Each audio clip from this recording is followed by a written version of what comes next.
Min azimi fadliha kasratu asma'iha wa fadail ukhra. Ini cerita dramatisnya surat Al-Fatihah. Qala Abu Hurairah radhiyallahu anhu inna iblisa ranna khina unsitat Al-Fatihah. Jadi iblis itu begitu kesakitan. Ini kitab Abwaabul Farad karangannya Syekh Muhammad Alawi, juga kutipan dari beberapa kitab. Yang jelas beliau sendiri juga ngutip dari beberapa riwayat di beberapa hadis. Halaman 123. Ketika Fatihah turun itu iblis kesakitan. Kayak orang sakit gigi lah, tersiksa sisanya karena turunnya surat apa? Al-Fatihah. Artinya kalau Anda baca Fatihah dijiwai, maka Anda melemahkan setan, melemahkan iblis. Wa qala Mujahid, khina unzilat Fatihatul Kitab ronna fastama indahu asyayatin. Jadi ketika Fatihah itu turun, iblis itu terkapar lah kira-kira. Sampai dijenguk banyak setan. Jadi gambarnya di ICU lah kira-kira gitu kalau sekarang itu. Entah COVID entah enggak tahu. Pokoknya di ICU sampai dijenguk banyak setan. Enggak tahu bawa apa enggak tahu. Pokoknya dijenguk banyak setan. Nah nyangoni karena ini apa? Ketuanya apa? Pingsan, sakit. Di iblis itu sakit sampai dijenguk anak buahnya setan-setan. Ya, semoga kalian semua tidak kenal setan. Kalau kenal berarti teman apa? Wa qalu misla dzalik wa qala lahum laisa mimma taquluna syai'un walakin unzilat suratun laisa ajru qailiha illa an harramahu alaihi nar jahannam. Saya ini bukan sakit fisik kata iblis. Kamu tidak usah jenguk saya, datangkan dokter terbaik, tidak usah. Saya ini tidak sakit fisik. Saya ini sakit karena ada surat yang diturunkan, yang pahala yang melafadzkan surat itu pasti selamat dari neraka. Padahal misi terbesar saya ini supaya manusia masuk neraka. Sekarang punya tamengnya. Wah pusing kan? Ya seperti orang lah goda sampean ternyata sampean setia itu kan pusing. Nah ternyata tidak setia itu yang akhirnya ribet kan itu. Jadi iblis itu cita-cita terbesarnya kan semua orang itu masuk neraka. Nah sekarang turun satu surat yang gara-gara surat itu siapapun yang baca dijamin selamat dari neraka. Jadi walakin unzilat suratun laisa ajru qailiha illa an harramahu alaihi nar jahannam. Karena jadi dia shock lah itu. Kalau orang di Jawa itu bilang shock. Aduh, sial nasib saya ini umat nggak bisa saya goda lagi karena punya tamengnya tadi punya. Qad batala kaidukum wa makrukum. Rekayasa kalian sekarang itu tidak ada gunanya semua. Nah, ini alhamdulillah di Indonesia kelihatan kan banyak yang miskin, banyak yang susah. Tapi selagi mereka masih sholat, tuh keinginan mencari halal itu masih tinggi. Kayak apa kita di tengah kota, jauh dari anak istri, jauh dari tetangga. Biasanya kalau orang jauh dari anak istri, tetangga kan sakar PDW. Tapi yang soleh masih banyak, sudah jauh dari keluarga tetap lurus. Loh kalau yang dekat lurus kan wajar, konangan wong akeh kan. Ini sudah jauh masih lurus. Nah ini nggak lepas dari barokahnya surat apa? Surat Fatihah tadi. Jadi karena ada surat yang menjamin pelafalnya atau qailiha terbebas dari api neraka. Wa qalat as-sayatinu lahu is ayyusa'in ta'muruna ya maulana. Faqala lahum idhabu wajtahidu hatta tukhfilu qulubahum hatta la yaqulu hadhihi surah. Lalu kita gimana? Jari para setan itu. Lalu kita gimana? Terus kata iblis, sudah bikin mereka lupa sehingga tidak baca lagi. Selagi masih baca kita pasti keok. Jadi kalau sampean sudah jarang baca Fatihah itu berarti sudah bagian dari kemenangan apa? Iblis. Jadi kalau sampean sudah jarang baca Fatihah itu berarti bagian dari kekalahan Anda, kemenangan iblis. Nah, ketika Fatihah itu sebegitu keramatnya, sebegitu topnya, itu setan rapat, singkat cerita itu yang tadi dipimpin oleh iblis yang sedang terkapar apa? Terus tadi obatnya enggak ada, cuma dia shock karena ada surat yang turun yang melafatkan itu pasti selamat dari apa? Neraka. Nah, ini gimana saran Anda? Terus sarannya adalah bikin orang-orang itu lupa tidak baca Fatihah. Nah, ini rapatnya iblis. Idhabu wajtahidu hatta tukhfilu qulubahum hatta la yaqulu hadhihi surah. Kala yuksiru qira'ataha wa la yakunu lahum ajrun wa thawabun bal yakunu lahum adzabun wa iqabun. Jadi saya mohon selama ini Anda sudah baca, tapi mungkin hanya rutin saja. Napa rutin saja? Jadi barokahnya ngaji ini kamu punya kekuatan atau punya semangat membaca karena ini surat yang luar biasa. Ibarat gini, kalau sampean tanya, saya juga sering mikir, masa Gus hanya surat kok punya kekuatan seperti itu? Di dunia ini kata Allah mulai Nabi Adam sampai kiamat nggak ada yang bisa menandingi kekuatan kalimah. Kalimah itu kata-kata. Nggak ada yang bisa menandingi kata-kata. Misalnya Anda nge-Grab berangkat istri cuek, berangkat cuek. Itu beda dengan ketika meskipun satu kalimat. Wes Pak, muga-muga dilindungi pangeran, mugi-mugi jenengan selamat. Itu menjadi teduh dan semangatnya luar biasa karena kayak mendapat support.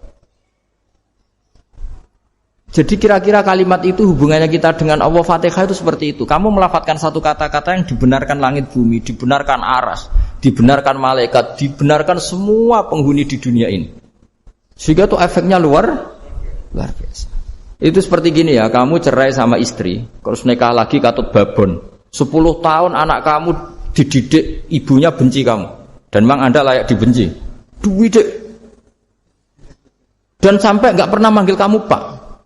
Suatu saat kamu tentu rindu kan ingin dipanggil bapak oleh anak kamu. Suatu saat anak ini manggil kamu Pak E. Itu senengnya bukan main. Hanya sebuah kata-kata. Makanya kadang-kadang orang itu tanya sama kiai, ijazah lafadz ini gunanya apa sih?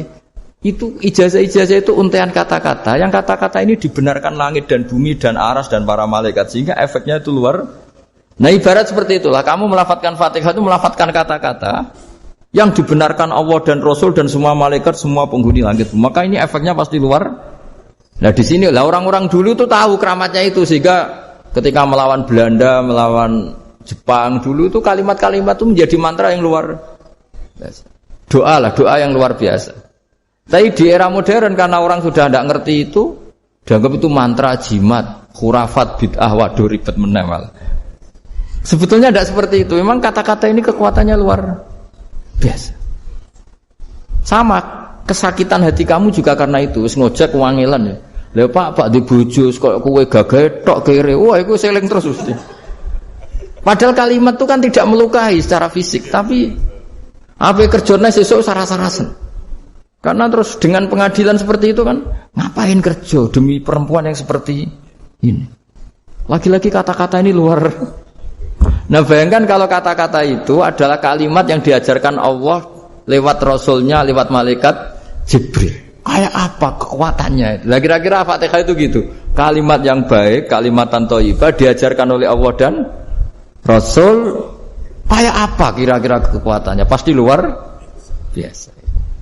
Wong support yang dikatakan istri kita, anak kita aja luar biasa. Apalagi ini support yang diajarkan Allah dan Rasul. Ya makanya saya mohon kalau baca Fatihah, baca kalimah-kalimah thayyibah ketika sholat itu dijiwai. Ya misalnya Rabbana lakal hamdu mil'us samawati wa mil'ul ardi wa mil'u ma syi'ta min syai'im. Engkau zat yang layak dipuji dan pujian ini memenuhi langit dan bumi.